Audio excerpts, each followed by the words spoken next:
Ndiandjima. Monsieur Tanguy, est-ce que vous pensez qu'aujourd'hui, au-delà de l'aspect financier, Monsieur Diallo a parlé tantôt de transfert de technologie, si la France décide justement de changer de paradigme, de changer sa veste d'épaule pour proposer des projets structurants pour le développement effectif de nos pays, est-ce que vous pensez que nos pays sont prêts à ouvrir vraiment à nouveau les bras pour recevoir de tels projets? Est-ce que la collaboration est toujours possible entre la France et les pays de l'AES, par exemple? Non, la collaboration ne sera jamais possible. Pourquoi? Parce que la France ne pourra pas non plus changer de paradigme. Parce que la France a pour habitude, depuis les indépendances, les fameuses indépendances, depuis les années 60, l'État français a toujours pour habitude de voler, de piller l'Afrique. Donc ça ne sera pas ni aujourd'hui, ni demain, ni après-demain que la France tentera de changer son paradigme.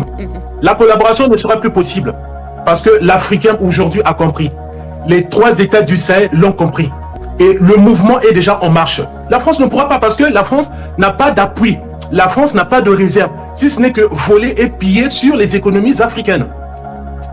Et aussi, il y a l'autre fait majeur que nous allons souligner, et c'est l'absence remarquée et assumée des pays de l'AES à cette rencontre de Nairobi. Alors, est-ce une manière pour le Burkina Faso, le Mali et le Niger de dire qu'ils ne veulent plus être associés à toute initiative de la France? Voilà, même sous une autre appellation. Est-ce que vous voyez les choses de cette manière?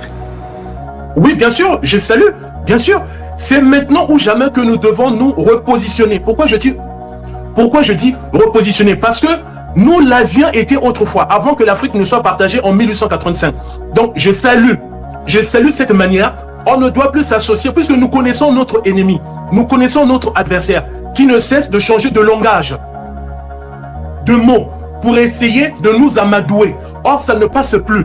Bien sûr, il faut saluer les 3 États du Sahel qui n'ont pas voulu, si effectivement l'invitation leur a été adressée, de s'y associer. C'est tout à fait normal.